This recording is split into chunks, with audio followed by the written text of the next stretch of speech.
प्रभु यीशु के सामर्थ्य नाम में आप सबको जय मसीह की। Praise the Lord. आइए आज के मनन के लिए हम सर्वशक्तिमान परमेश्वर के पवित्र वचन को निकालें। मेरे साथ प्रभु के वचन को निकालेगा। पहला यूहन्ना अध्याय 5 और उसका वचन 13। यहाँ लिखा है, मैंने तुम्हें जो परमेश्वर के पुत्र के नाम पर विश्वास करते हो इसलिए लिखा है कि तुम जानो कि अनंत जीवन तुम्हारा है। Praise the Lord, hallelujah. प्रभु के लोगों, एक घर की कल्पना कीजिए जहाँ पर पति पत्नी है और उनके 2 बच्चे हैं। हो सकता है उनके पास एक बड़ी प्रॉपर्टी है और माता पिता अगर बाद में अपना वसीयतनामा लिखें तो आपको मालूम है ये सारा वसीयत, सारी संपत्ति अंत में माता पिता के बाद उन 2 बच्चों में ट्रांसफ़र होगा।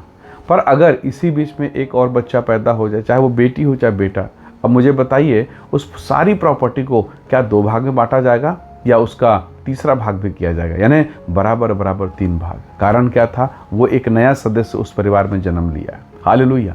परमेश्वर के लोगों, जरा कल्पना कीजिए, हम एक सांसारिक संपत्ति या संसार के माता पिता की संपत्ति की बात कर रहे हैं, परंतु जब हम परमेश्वर के वचन में आते हैं जहाँ परमेश्वर के पास असीमित बेपरिमाण अद्भुत आशीषें हैं, तो क्या मैं और आप पहला यूहन्ना के सुसमाचार में 1 अध्याय 12 वचन में लिखा है कि जितनों ने उसके नाम पर विश्वास किया उन्हें संतान होने का अधिकार मिला। आप बेटा और बेटी बन गए हैं।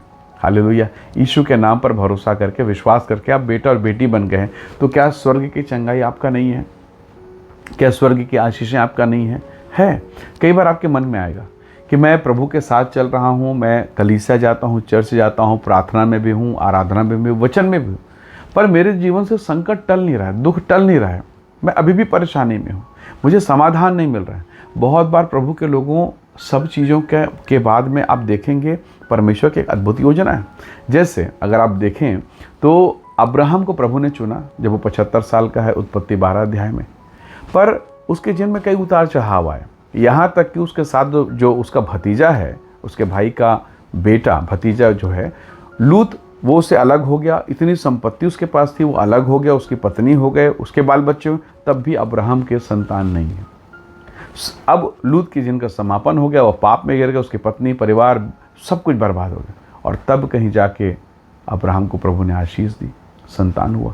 तो कई बार आपको लगता है कारण क्या है? हम अपनी आशीष को ना एक विश्वासी के साथ तौलते हैं, इसको मिल गया, उसको मिल गया, इसको मिल गया, मुझे नहीं। शैतान ना ऐसे विचारधारा के कारण ना आपके मन को और चोट पहुंचाएगा। वो आपको उभारेगा ताकि आप कुड़कुड़ाएं, आप परमेश्वर के विरोध में बात करें। आप दाऊद के वचन को सुनिए, भजन संहिता की पहली पुस्तक 1 अध्याय। उसने कहा कि दुष्टों की युक्ति पर नहीं चलता, ठट्ठा करने वाले के मार्ग में। उसने लिस्ट दिया, यहाँ नहीं चलता, वहाँ नहीं खड़ा होता, वहाँ बैठता नहीं है। और फिर वो कहता है कि एक व्यक्ति जो परमेश्वर की व्यवस्था पर रात और दिन ध्यान करते रहता है, वह उस वृक्ष के समान है जो बहती नाली के किनारे लगाया गया। ध्यान से सुनिएगा, बहती नाली के किनारे, पानी के किनारे लगाया, पर लिखा अपनी ऋतु में फलता है। तो आपके लिए प्रभु ने एक अपना ऋतु, एक अपना समय निर्धारित किया जिसमें आप फलेंगे।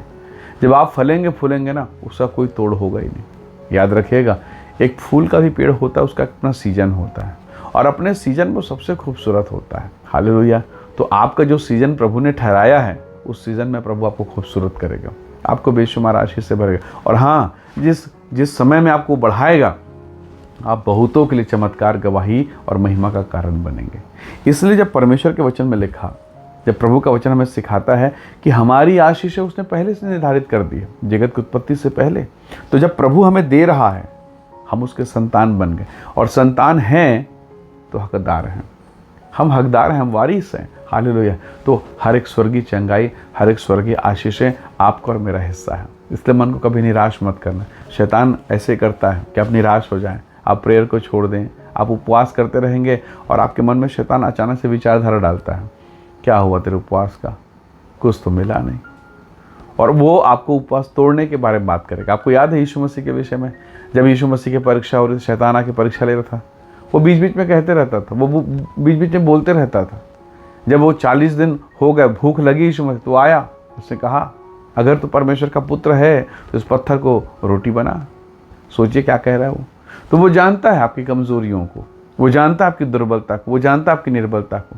पर एक स्वभाव है, शैतान आपकी दुर्बलता को देखकर उस दुर्बलता में आपको गिराएगा, लेकिन परमेश्वर आपकी दुर्बलता को देखकर आपको गिराएगा नहीं, उठाएगा। इसीलिए तो पौलुस कहता है कि मैं अपनी निर्बलता में घमंड करूँगा, क्योंकि जब मैं निर्बल होता हूँ, दुर्बल होता हूँ, तब परमेश्वर का आत्मा मुझ पर छाया करता है। हालेलुया, यही अंतर है।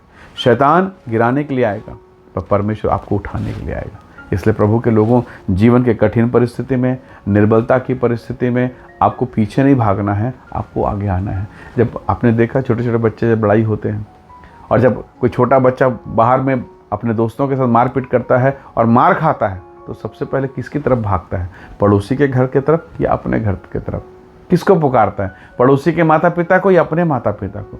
तो जब एक छोटा बच्चा को उतना ज्ञान है कि मुझे अपने घर की तरफ भागना है, मुझे अपने माता पिता की तरफ भागना है ताकि मैं इस मुसीबत से बचूं, तो क्यों ना हम अपने पिता के घर की तरफ भागें, हम अपने परमेश्वर की तरफ भागें, ताकि हम भी मुसीबत से बचाए जाएं और परमेश्वर की इच्छा, परमेश्वर का ग्रेस, प्रभु की सुरक्षा हम में से हर एक को प्राप्त हो सके। हालेलुया।